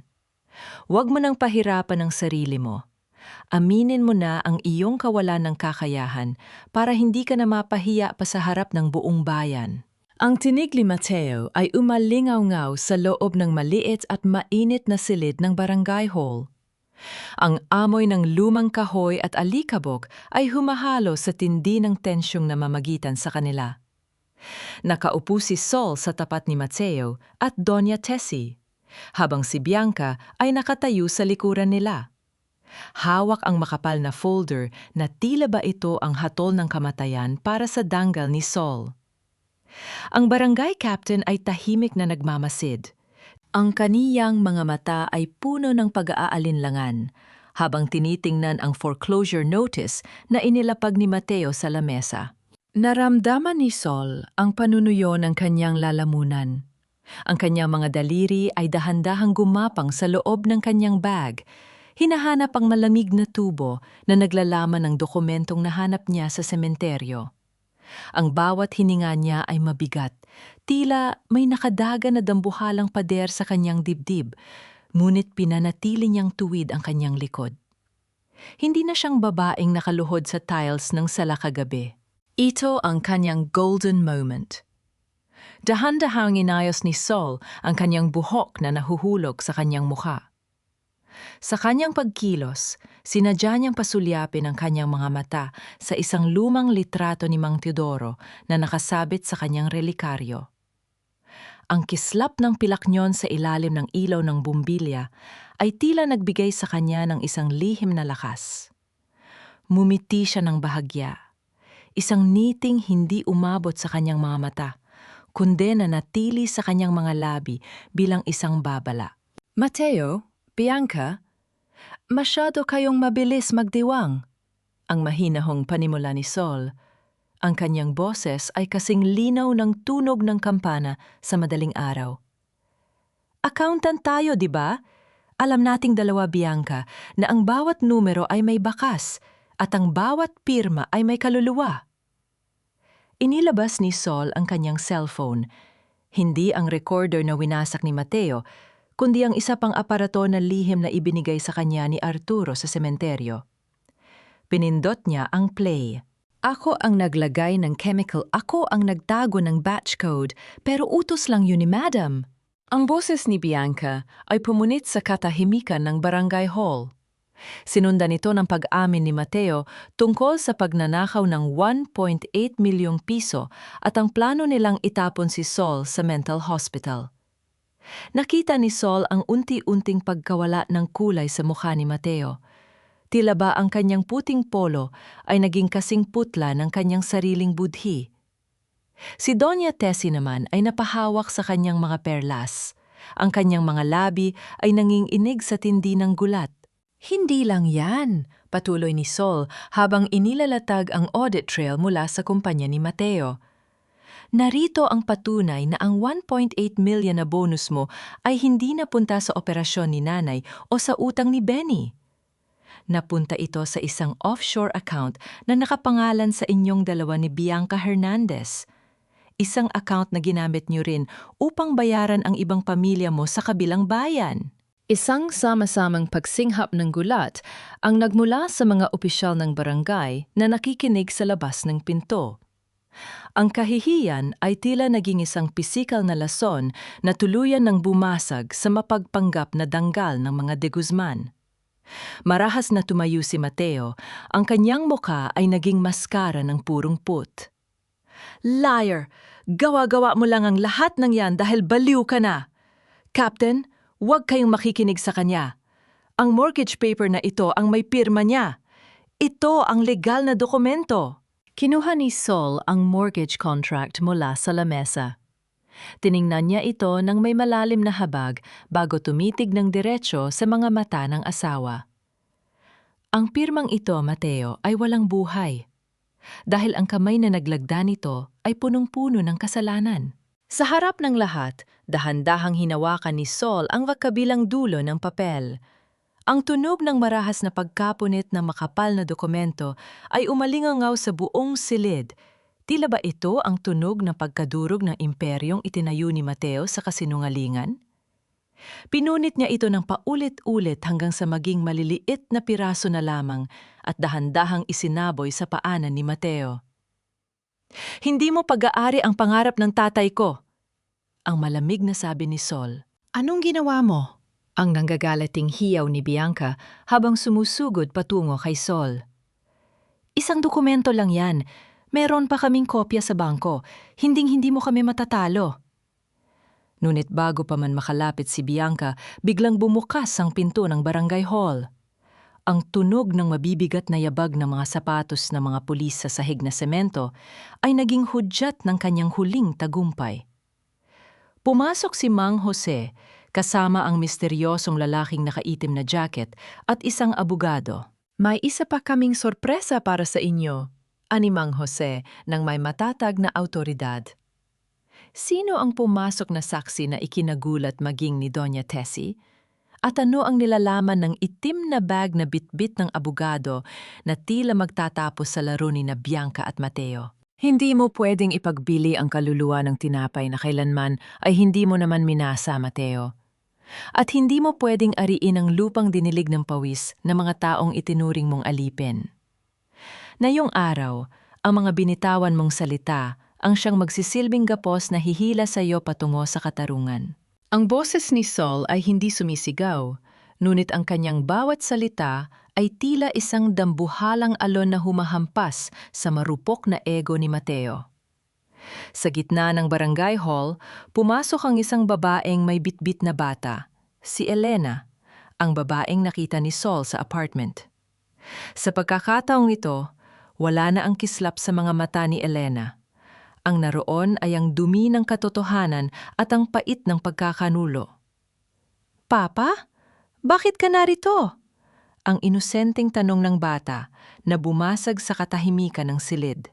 Nanigas si Mateo sa kanyang kinatatayuan. Ang kanyang panga ay lumaylay at ang pawis sa kanyang no ay dahan-dahang gumuhit sa kanyang namumutlang muka. Elena, anong ginagawa mo rito? Sinabi ko sa iyo na huwag kang lalabas. Ang pabulong na bulyaw ni Mateo, ang kanyang boses ay punong-puno ng desperasyon. Pagod na akong magtago, Mateo, ang sagot ni Elena habang humaharap sa barangay captain. Pagod na akong paniwalaan ang mga pangako mong kukunin mo ang bakery ni Sol para sa amin. Narito ako para patotohanan ang lahat ng sinabi ni Mrs. Manalang. Hawak ko ang mga resibo ng ang ipinapadala niya sa akin, perang galing sa bonus na ninakaw niya sa kanyang asawa. Humakbang pasulong ang abogadang kasama ni Mang Jose, si Ate Ramos. Inilapag niya ang isang asul na folder sa ibabaw ng lamesa sa tapat mismo ni Bianca. Ms. Hernandez, bilang legal counsel ng Antinapay ni Sol Workers Cooperative, nais ko lamang ipaalam sa iyo na ang mortgage contract na hawak mo ay wala ng silbi kaysa sa isang pirasong tissue. Ang lupang ito ay nakarehistro bilang cooperative asset simula pa nung nakaraang buwan. Ayon sa batas, ang anumang transaksyong ginawa ni Mr. Mateo de Guzman ng walang board resolution ay isang malinaw na kaso ng estafa at falsification of public documents. Naramdaman ni Sol ang isang matinding gaan sa kanyang dibdib. Tiningnan niya si Bianca na ngayon ay nanginginig ang mga labi sa tinde ng galit at takot. Ang kanyang best friend ay tila isang naghihingalong hayop na pilit pang nananakmal sa gitna ng pagkatalo. Hindi maaari ito! Binigyan ko siya ng pera! Utang nila sa akin ang lahat! Ang nanggagala-iting hiyaw ni Bianca habang pilit na inaagaw ang mga dokumento. Ang perang ibinigay mo, Bianca, ay galing din sa mga illegal mong pautang na matagal na naming iniimbestigahan. Ang malamig na singit ni Arturo, ang lalaking nakaitim na jacket. I am Agent Arturo and we have been tracking your illegal lending activities for months. Ang sabwatan niyo ni Mateo ang huling ebiden, yang kailangan namin. Ito ang kanyang golden moment. Sa gitna ng gulo, lumapit si Sol kay Elena. Dahan-dahan niyang kinuha ang isang piraso ng mainit na tinapay mula sa kanyang bag, isang tinapay na itinabi niya bago umalis ng bahay. Inabot niya ito sa anak ni Elena. Huwag kang matakot, anak. Ang tinapay na ito ay gawa sa katotohanan. Kain ka na. Ang marahang paghaplos ni Sol sa buhok ng bata ay tila isang banal na basbas sa gitna ng bahan ng kataksilan. Lumapit ang mga pulis at dahan-dahang pinulupot ang malamig na bakal ng posas sa mga pulso ni na Mateo at Bianca. Ang tunog ng paglock ng mekanismo ng posas ay naging hudyat ng tuluyang pagbagsak ng mga higanteng akala ay pag-aari nila ang mundo. Nakita ni Sol ang pagbagsak ng balikat ni Mateo. Ang kanyang asawa na ngayon ay isa na lamang anino ng kanyang dating kayabangan. Sol, please, for Luna, don't do this! Ang pagsusumamo ni Mateo habang kinakaladkad siya palabas. Para kay Luna, kaya ko ito ginagawa, Mateo? Ang malamig na sagot ni Sol. Dahil ayokong lumaki siya sa isang tahanang itinayo sa ibabaw ng mga pangarap na ninakaw mo. Naiwan si Doña Tessie na nakahandusay sa sahig. Ang kanyang pamaypay ay nayuraka na ng mga yabag na mga tao. Ang kanyang marangyang pagkukunyari ay tuluyan ng bumasag sa kanyang matandang puso. Ngunit sa gitna ng tagumpay, isang malakas na tunog ng sirena mula sa labas ang narinig ni Sol. Ang kanyang puso ay muling tumibok ng mabilis nang makita ang kapatid ni Mateo, si Benny, na pilit na tumatakas mula sa likurang bahagi ng barangay hall. May hawak itong isang itim na bag na tila naglalaman ng mga huling ebidensyo yang kailangan upang tuluyang mabura ang kumpanya ni Bianca. Magagawa ba ni Sol na pigilan ang tuluyang paglaho ng mga dokumento o ang huling pako sa kabaong ng kanyang mga kaawe? Sanghamak na panadera lang ang turing niyo sa akin noon.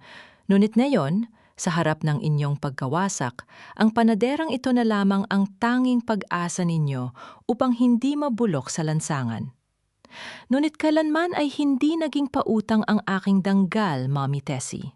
Ang boses ni Soledad ay tila isang malamig na hanging amihan na humahawi sa alikabok ng mansyong dati ay kanyang bilangguan.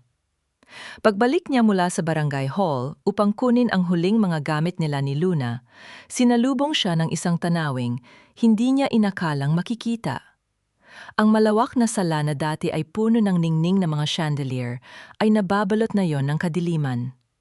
Nakaupo sa sahig si Doña Tessie, nakasandal sa kanyang mamahaling sofa na tila ba isa itong labi ng isang lumubog na barko. Ang kaniyang mga mata ay namumugto at ang kaisa-isang gintong pamaypay na kanyang ipinagmamalaki ay nakahandusay sa tabi niya. May yupi at wala ng kislap. Naramdaman ni Sol ang panunuyo ng kanyang lalamunan habang pinagmamasdan ang kanyang biyanan. Ang diring-diri na kanyang naramdaman nung nakaraang gabi ay napalitan ng isang mabigat na habag, ngunit hindi sapat ang habag na iyon upang baguhin ang kanyang pasya. Ang bawat hakbang niya patungo sa hagdanan ay tila pagpunit sa isang pahina ng kanyang buhay na punong-puno ng pait. Sol, please. Anak, Ang nanginginig na tawag ni Doña Tessie, habang pilit na humahawak sa laylayan ng duster ni Sol. Mag-asawa kayo ni Mateo. Isang pamilya tayo. Gamitin mo ang impluensya mo sa kooperatiba para bayaran ang utang namin kay Bianca. Hindi namin kayang mawala ang bahay na ito. Saan kami pupunta ni Mateo kapag pinalayas kami ng mga tauhan ng bangko? Ito ang kanyang golden moment. Dahan-dahang kinuha ni Sol ang kaisa-isang hiyas na nahanap niya sa loob ng drawer ni Doña Tessie, ang kanyang mga hikaw na pilak na bigay ng kanyang ama. Marahan niya itong inilapag sa nang-ing-inig na palad ng matanda. Hindi niya hinawakan ang kamay nito. Sapat na ang dahan-dahang pagpapakawala sa huling bagay na nagdurugtong sa kanya sa pamilyang de Guzman. Ang bahay na ito, Mami Tessie, ay itinayo sa pundasyon ng kasinungalingan. Ang mahinahong sagot ni Sol. Ang kanyang boses ay kasing linaw ng kristal. Ang bawat semento at pako rito ay binayaran ng mga luhang ninakaw niyo sa akin at sa mga manggagawa ng bakery. Hindi ko pwedeng gamitin ang pawis ng kooperatiba upang isalba ang inyong karangyaan. Ang katarungan ay may kanya-kanyang presyo at ngayon ay oras na para magbayad kayo. Eksaktong bumukas ang pinto at pumasok si Mateo. Bit-bit ang kanyang mga gamit sa loob ng isang itim na plastic bag. Nakalaya lamang siya sa pansamantalang kustodi, matapos magpiyansa, ngunit ang kanyang muka ay wala ng bakas ng pagiging gwapo at maayos. Ang kanyang kurbata ay wala na, at ang kanyang mga mata ay punong-puno ng purong takot at pagsisisi. Sol, hon, don't do this. I'm sorry. Nagawa ko lang naman yun because of the pressure. Mahal kita, Sol. Isipin mo si Luna. Ang pagsusumamo ni Mateo, ang kanyang boses ay tila galing sa isang tuyong balon. Sinubukan niyang hawakan ang braso ni Sol, ngunit mabilis itong umiwas. Mahal mo ako, Mateo? O mahal mo ang bakery na kaisa-isang paraan mo para mabayaran ang utang mo sa kabit mo? Ang malamig na tanong ni Sol habang itinataas ang kanyang bagahe. Ang pag-ibig ay hindi nagnanakaw ng pirma, at ang pagiging ama ay hindi gumagamit ng anak upang manakot. Tapos na ang dula natin, Mateo. Ang Sol na kilala mo ay matagal mo nang pinatay sa init ng iyong mga pagtataksil. Pinitpit ni Sol ang kanyang anak na si Luna at naglakad patungo sa pintuan. Sa bawat yabag ng kanyang sapatos sa makinis na tiles, nararamdaman niya ang dahan-dahang pag-alis ng isang dambuhalang bato mula sa kanyang dibdib. Ang tunog ng pagsara ng malaking pintuang kahoy ay tila isang huling hantungan ng kanyang nakaraan bilang asawang sunod-sunuran. Paglabas niya sa gate, naramdaman ni Sol ang marahang paghaplos ng hangin sa kanyang pisingi. Wala na ang amoy ng napanis na gatas at kataksilan. Ang hangin ay muling binalot ng halimuyak ng mga sariwang bulaklak at ang bango ng bagong giling na kape mula sa kabilang kalsada. Ngunit sa kanyang pagtalikod, isang itim na sobre ang iniabot sa kanya ni Arturo, ang lalaking nakaitim na jacket. May naiwan si Bianca bago siya dalhin sa presinto, Sol. Sabi niya, hindi lang si Mateo ang may itinatagong record sa pamilyang ito. Basahin mo ito kapag handa ka na. Nanlalamig ang mga daliri ni Sol habang hinahawakan ng sobre. Ano ang lihim na itinatago ni Bianca na tila ba mas nakamamatay kaysa sa lahat ng kanilang ibinunyag sa barangay? Magagawa ba ni Sol na mahanap ang tunay na kapayapaan sa gitna ng mga aninong ayaw siyang tantanan? Ang tunog ng papalayo niyang mga hakbang ay sinabayan ng mahinang sipa ng kanyang anak sa kanyang tabi, isang paalala na sa bawat pagpili sa kalayaan may bagong buhay na handa ng sumalubong sa liwanag. Ay makakatakas pa sa gitna ng dilim? Ang katahimikan na madaling araw sa kanyang bagong apartment ay hindi na nakabibingi gaya ng dati. Ito ay tila isang malambot na kumot na dahan-dahang bumabalot sa napapahingang puso ni Soledad. Wala na ang amoy ng lason at kataksilan na dati ay sumasakal sa kanyang bawat hininga. Na yon, ang tanging nalalanghap niya ay ang bango ng bagong luto na kape at ang halimuyak ng harina mula sa kanyang mga palad, ang amoy ng kanyang kalayaan. Nakatayo si Sol sa harap ng kanyang maliit na bintana, pinagmamasta ng dahan-dahang pagsikat ng araw sa likod ng mga bundok. Ang kanyang mga daliri ay dahan-dahang humahaplos sa gilid ng itim na sobreng ibinigay ni Arturo. Nanginginig ang kanyang kamay habang binubuksan ang nilalaman yon. Ang bawat kumpas ng kanyang paghinga ay tila nagbibilang ng bawat segundo ng katotohanang matagal ng ikinubli ng panahon. Inilabas niya ang mga papel sa loob. Hindi ito mga bank statement o mortgage papers. Ito ay mga sulat ni Doña Tessie sa yumao nitong asawa noong bata pa si Sol. Ang bawat letra ay tila mga tinik na bumabaon sa kanyang katinuan. Nalaman ni Sol na ang kanyang tatay ay hindi lamang naging biktima ng pagnanakaw. Ang kanyang tatay ang siyang tunay na nagpundo sa pag-aaral ni Mateo sa kolehiyo dahil sa isang lumang utang na loob. Ginamit ng pamilya de Guzman ang kabutihan ng kanyang ama upang tuluyan itong ubusin. At ang kasal nila ni Mateo ay bahagi lamang ng isang mas malaking plano upang masigurong walang makakasingil sa kanila sa huli. Naramdaman ni Sol ang panunuyo ng kanyang lalamunan. Anghap din ng pagkakatuklas na ang buong buhay niya sa piling ni Mateo ay isang mahabang dula ay tila ba muling bumubukas sa kanyang mga sugat? Ngunit sa pagkakataong ito hindi siya gumuho. Dahan-dahan niyang itinupi ang mga sulat at inilagay ang mga ito sa loob ng isang maliit na kahon. Ito ang kaisa-isang golden moment ng kanyang muling pagkabuo. Dahan-dahan siyang lumapit sa kinalalagyan ni Luna na mahimbing pang natutulog. Hinaplos ni Sol ang pismi ng kanyang anak. Damang-dama ang init ng balat nito na tila ba isang paalala na sa gitna ng pagkawasak, meron pa ring bagong buhay na handang sumibol. Hindi ka lalaki may utang sa kanila, anak. Ang bawat tinapay na kakanin mo ay galing sa danggal, hindi sa panlilinlang. Ang pabulong na panata ni Sol. Nang sumapit ang 6:00 ng umaga, tinungo ni Sol ang tinapay ni Sol.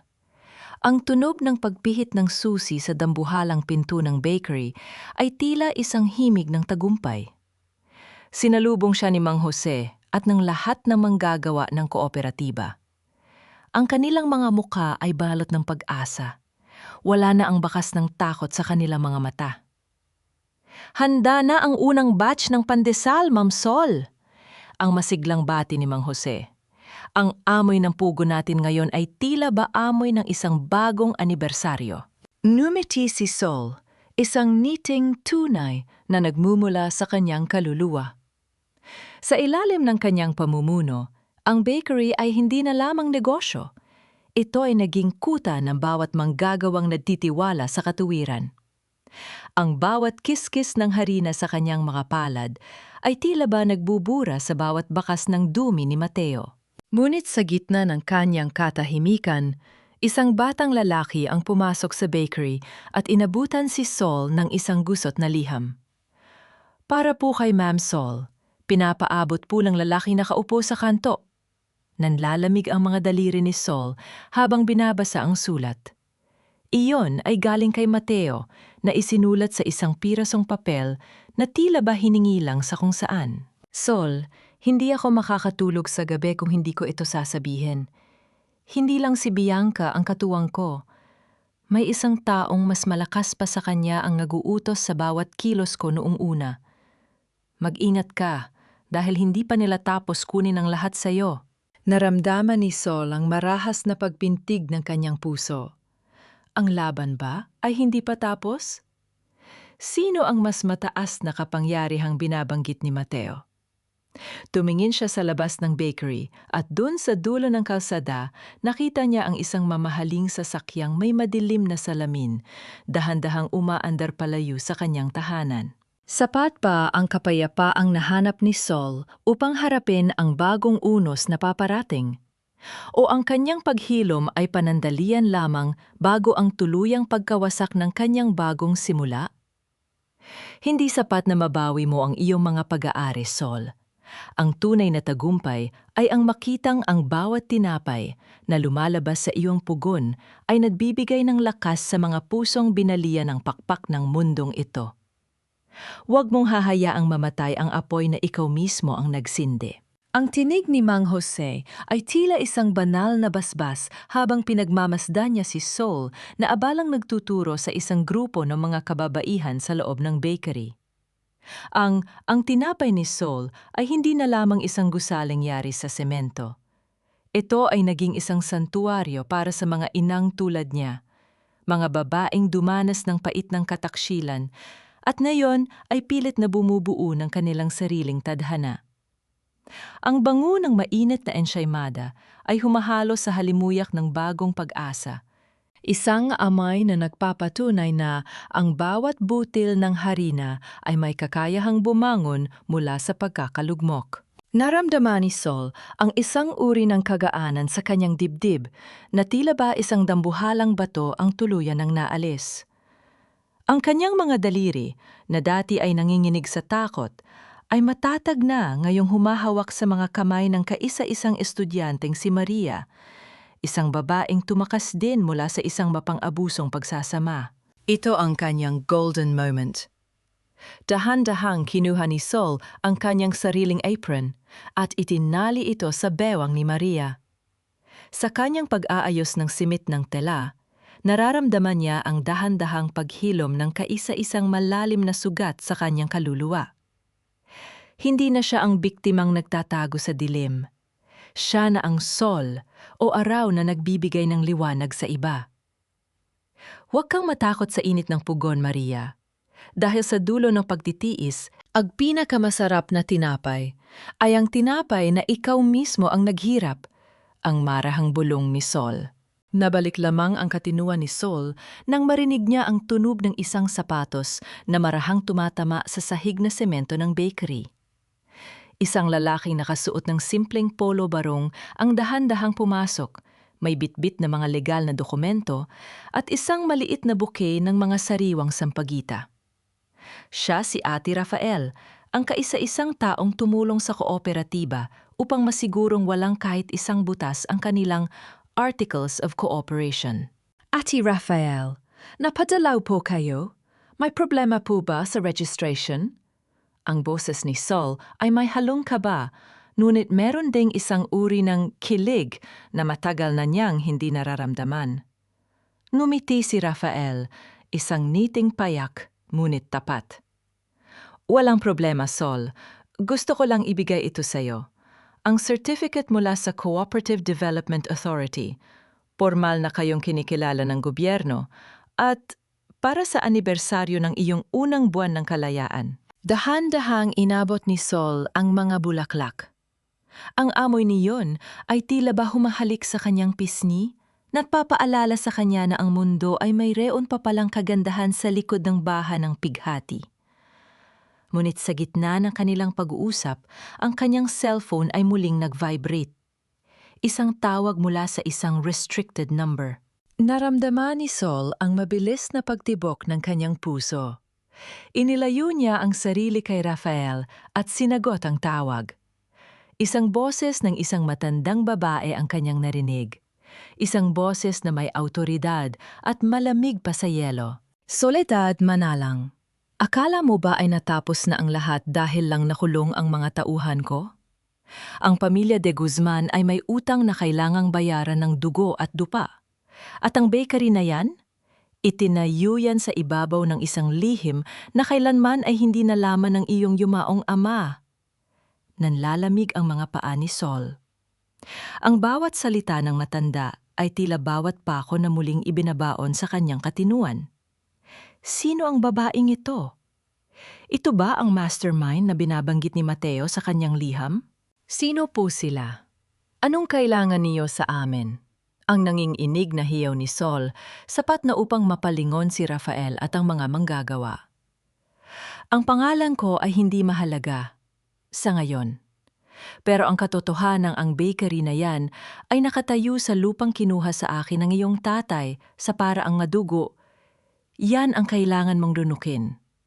ang huling bili ng matanda bago tuluyang naputol ang linya. Nabitawan ni Sol ang bouquet ng sampagwita. Ang mga puting talulot ay nagkalat sa sahig, tila ba mga pira-pirasong pangarap na muling nanganganib mawasak. Tumingin siya kay Mang Jose at nakita ang biglang pagbabago ng mukha ng matanda. Isang mukhang puno ng takot at pagkilala sa boses na narinig mula sa kabilang linya. Sapat ba ang kapayapaang itinayo ni Sol upang harapin ang isang katotohanang maaaring sumira maging sa danggal ng kanyang sariling ama? O ang bukas na kanyang inaasahan ay isa na namang wad na sikat ng araw sa gitna ng isang dambuhalang kadiliman? Ang katarungan ay hindi natatapos sa pagkakakalong ng iyong mga kalaban. Ito ay nagpapatuloy sa paglilinis ng bawat bakas ng kanilang lason, hanggang sa ang tanging matira na lamang ay ang bango ng iyong sariling tagumpay. Ang boses ni Soledad ay malumanay, ngunit may tatag na tila isang dambuhalang puno ng nara habang nakatayo siya sa gitna ng kanyang bakery.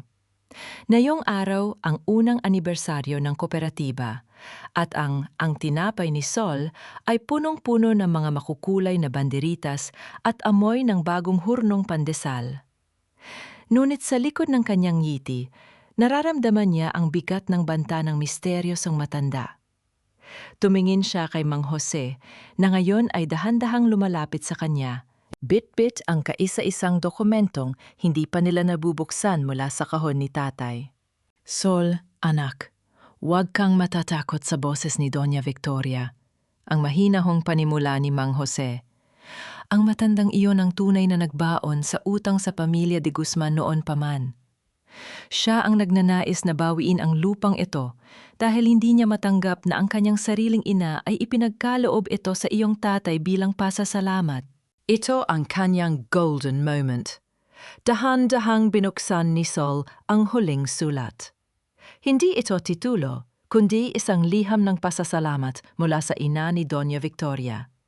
Nakasaad dun na ang tatay ni Sol ang nagligtas sa kumpanya nila noon mula sa pagkalugi, at ang bakery na ito ay kabayaran sa kanyang katapatan. Naramdaman ni Sol ang panunuyo ng kanyang lalamunan, at ang kanyang mga luha ay dahan-dahang pumapatak sa papel. Hindi dahil sa takot, kundi dahil sa pagmamalaki sa kaisa, isang lalaking nagbigay sa kanya ng danggal. Eksaktong bumukas ang pinto at pumasok ang isang matandang babaeng nakasuot ng purong itim, si Doña Victoria. Ang kanyang mga mata ay nanlilisik sa galit habang tinitingnan ang paligid. Soledad, ang kalyo sa iyong mga kamay ay hindi sapat para ariin ang lupang ito. I am here to claim what is mine, ang maautoridad na hiyaw ng matanda. Dahan-dahang humarap si Sol, hawak ang sulat at ang suporta ni Ate Rafael sa kanyang tabi. Doña Victoria, ang lupang ito ay matagal nang binayaran ng pawis at kabutihan ni tatay. Kung ang kailangan niyo ay pera, marami na kaming naipon sa kooperatiba. Pero kung ang kailangan niyo ay ang aming danggal, hinding-hindi niyo yon makukuha kahit ubusin niyo pa ang lahat ng ginto niyo. Ang malamig na sagot ni Sol. Inilabas ni Rafael ang mga papeles na nagpapatunay sa legalidad ng donasyon. Nakita ni Sol ang unti-unting pagguho ng mukha ni Victoria. Ang kahihiyan ay tila naging isang pisikal na lason na tuluyan ang bumasag sa kanyang matandang puso. Nang walang magawa, mabilis na tumalikod ang matanda at lumabas ng bakery. Iniwan ang isang nakabibinging katahimikan na agad na napalitan ng malakas na palakpakan ng mga manggagawa. Lumapit si Rafael kay Sol at dahan-dahang hinawakan ang kanyang palad. Tapos na ang bagyo, Sol. Ang sikat ng araw ay hindi na muling magtatago. Naramdaman ni Sol ang isang matinding kilig at kapayapaan. Hinaplos niya ang kanyang tiyan, damang-dama ang bawat pintig ng buhay ni Luna sa kanyang tabi. Ang kanyang kwento ay hindi nagtapos sa pagiging biktima. Ito ay nagsimula sa pagiging isang Sol na nabibigay ng init at buhay sa lahat. Tumingala siya sa langit at sa gitna ng dapit hapon, tila nakita niya ang imahe ng kanyang tatay na nakangiti. Salamat, Tay. Malinis na ang lahat. Ang amoy ng mainit na tinapay ay muling sumabog sa hangin. Tila ba isang banal na insenso na naghuhudyat ng isang kinabukasang puno ng pag-asa at wagas na pag-ibig. Lumipas ang 2 taon na tila isang banayad na ihip ng hanging amihan sa buhay ni Soledad.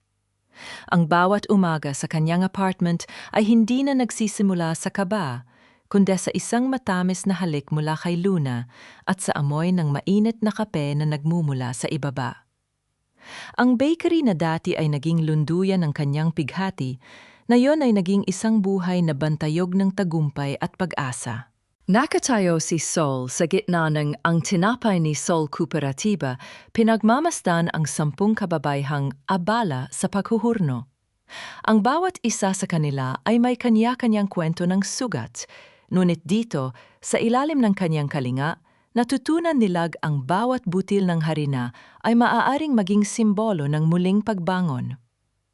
Ang tunay na tagumpay para kay Sol ay hindi ang dami ng perang nasa kanyang bank account, kundi ang ningning sa mga mata ni Luna habang ipinagmamalaki ang kanyang nanay na reyna ng tinapay. Dahan-dahang pumasok si Ate Rafael sa bakery, suot ang kanyang pamilyar na ngiti na laging nagbibigay ng kakaibang pintig sa puso ni Sol. Inabot niya ang isang maliit na box na mga sariwang prutas. Para sa pinakamasipag na board member ng kooperatiba, sabi ni Mang Jose, kailangan mo raw ng break dahil masyado mo na namang ginagalingan. Ang biro ni Rafael nang may kasamang malambot na tono ng Taglish. Naramdaman ni Sol ang isang uri ng kilig na akala niya ay kailanman ay hindi na niya mararamdaman. Dahan-dahan niyang hinawakan ang kamay ni Rafael upang tanggapin ang regalo. Isang haplos na puno ng respeto at tahimik na pangako ng isang kinabukasang wala ng lason. Hindi naging mabilis ang kanilang landas, ngunit sa bawat araw na dumaan, natutunan ni Sol na may mga lalaki pa palang marunong rumespeto sa kaluluwa ng isang babae. Tumingin si Sol sa labas ng bintana, kung saan ang dapit hapon ay nagbibigay ng kulay kahel at lila sa kalangitan. Naalala niya sina Mateo at Bianca.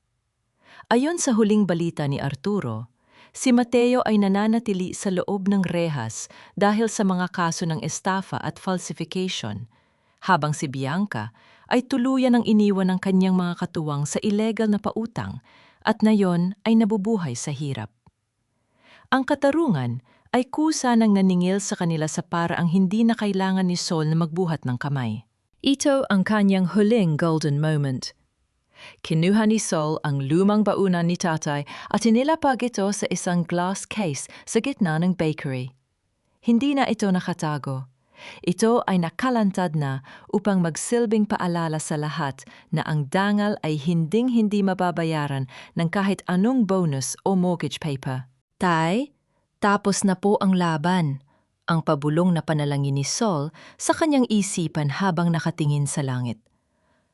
Pinatawad ko na po sila, hindi dahil karapat-dapat sila, kundi dahil karapat-dapat ang puso ko sa kapayapaan. Nabalik lamang ang kanyang diwa nang marinig niya ang masayang hiyaw ni Luna habang tumatakbo patungo sa kanya. Yinakap ni Sol ang anak ng napakahigpit, damang-dama ang init ng katotohanan. Natutunan ni Sol na ang tunay na sol o araw ay hindi lamang sumisikat sa umaga. Ito ay nagnininga sa loob ng bawat babaeng natutong tumayo, lumaban at bumuo muli ng sarili mula sa abo ng kataksilan. Ang amoy ng bagong hurnong pandesal ay muling sumabog sa hangin. Isang amoy na hindi na muling maglalaho dahil ito ang samyo ng kanyang ganap na kalayaan.